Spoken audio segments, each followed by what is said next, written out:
National Herald मामले पर उच्चतम अदालत के फैसले को सीएम सुखविंदर सिंह सुक्खू के प्रधान मीडिया सलाहकार नरेश चौहान ने राहत भरा बताया है। उन्होंने कहा कि मामला निजी शिकायत पर चल रहा है। उन्होंने कहा कि कांग्रेस के बड़े नेताओं सोनिया गांधी और राहुल गांधी को परेशान किया जा रहा। ये मामला कुछ नहीं है, केवल राजनीतिक दृष्टि से बदनाम करने की कोशिश है। नरेश चौहान ने कहा कि किसी तरह का भ्रष्टाचार नहीं हुआ है और कांग्रेस लड़ाई लड़ रही है। उन्होंने आरोप लगाया कि ईडी का इस सरकार ने दुरुपयोग किया है।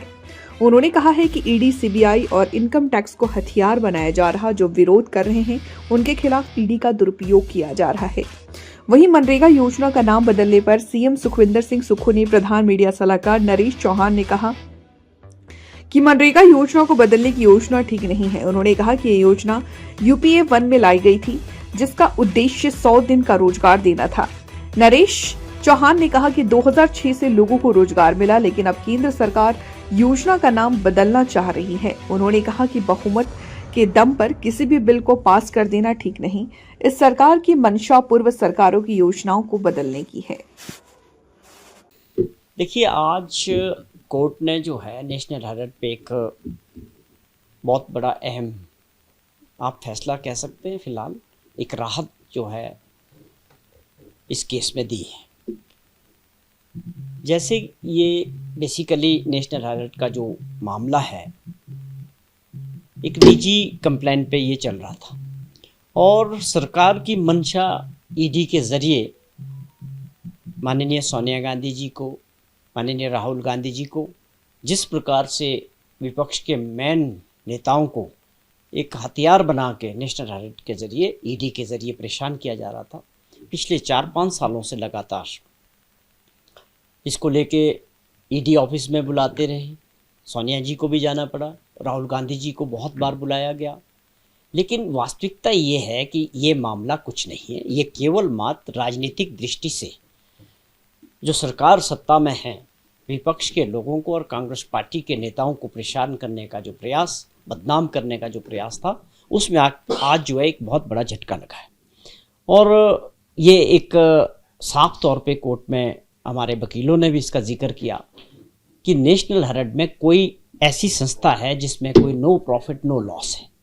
तो इसमें भ्रष्टाचार होने का और जिस प्रकार से आंकड़े पेश किए जा रहे थे कि ये बहुत बड़ा फ्रॉड हुआ है, वो बिल्कुल निराधार है, उसका कोई आधार नहीं है।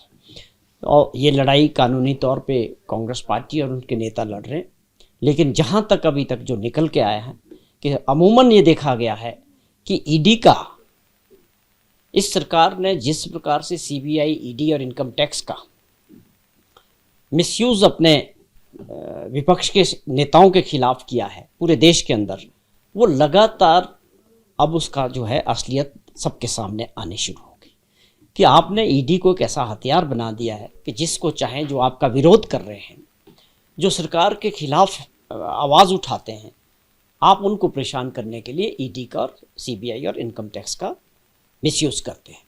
लेकिन अब ये सारी चीज़ें खुलती जा रही है और स्वाभाविक तौर पे जो है ये दुर्भाग्यपूर्ण है।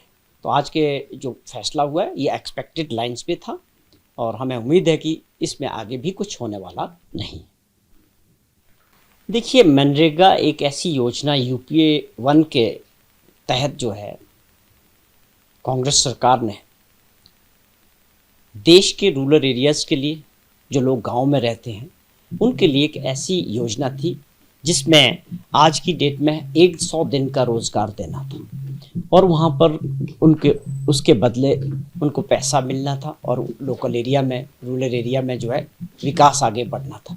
और ये एक ऐसी योजना थी जो बहुत लगातार 2006 से आज तक जो है बहुत टर्निंग पॉइंट पे रही और इससे काफ़ी लोगों को रूरल एरिया में जो है रोज़गार मिला और लोगों को सहायता मिली, काम मिला। अब ये सरकार, एक बहुत बड़ी योजना थी हमारी यूपीए 1 की, यूपीए 2 में रही कंटिन्यू आज तक, कई बार इसके बारे में चर्चा करते रहे, लेकिन इसमें जब भी इसके ऊपर कोई फैसला होने की बात होती है तो ये आम तौर पे जो है पार्लियामेंट में एक 2006 से लेकर आज तक बहुत सक्सेसफुल योजना इसको माना गया। अब इसमें ये परिवर्तन करना चाहते हैं या इसका नाम बदलना चाहते हैं या इस योजनाओं में टोटल चेंज करना चाहते हैं, तो उस पर जो है पार्लियामेंट में बहस होनी चाहिए। सबकी राय उसमें होनी चाहिए। बहुमत का मतलब ये नहीं है कि आप बहुमत के दम पे जो है किसी भी बिल को पास कर दें। पार्लियामेंट का मतलब लोकतंत्र में है कि जो विपक्ष में लोग बैठे हैं वो भी जनता की आवाज़ है, उनको भी लोगों ने चुन के भेजा है। मंशा क्या लगती है आपको? मन भी साफ है। इस सरकार की लगातार बहुत सारी योजनाओं के नाम बदलना, जो पुरानी सरकारों से चल रही है उनको बदल के अपने नाम उनके चेंज करना, ये एक ऐसी मंशा है इस सरकार की कि कुछ ये इतिहास के बारे में जिस प्रकार की बातें करते हैं, लगातार जो हीरोज रहे हैं देश के, जिन्होंने देश को आज़ाद कराने में अपना सब कुछ कुर्बान किया, ऐसे लोग आप समझें कि एक लगातार ये जो है जवाहरलाल नेहरू जी की बात करते हैं या और हीरोज़ जो देश के आज़ादी के लड़ाई में रहे, संघर्ष में रहे, वो क्या मंशा है इस सरकार की?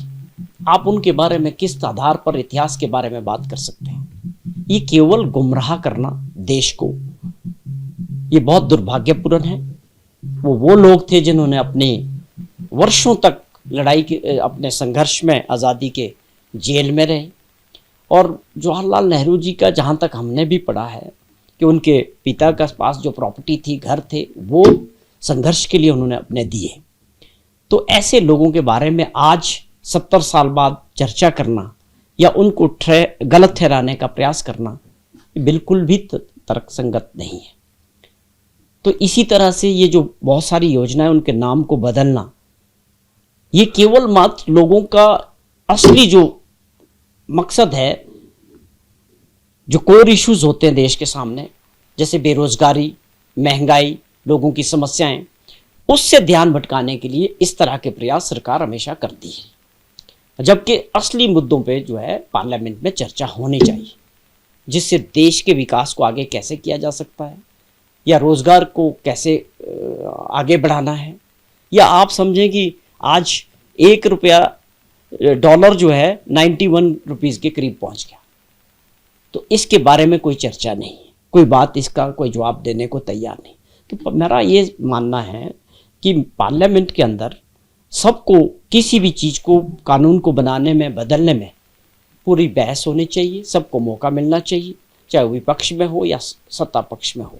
ये लोकतंत्र की परंपरा है और डेमोक्रेसी को मजबूत करती है। तो इसके ऊपर बहस होनी चाहिए और वो सिलेक्ट कमेटी को जाना चाहिए कि क्यों आप इस कानून को बदलना चाहते हैं, आपकी मंशा क्या है, या बदलने के बाद क्या चीज़ इसमें सुधार होने वाला है। जो अभी योजना चल रही है, क्या इसमें कोई आपको कमियां नजर आ रही है? ये सारी बातें जो है बहस का विषय जो है पार्लियामेंट में होना चाहिए।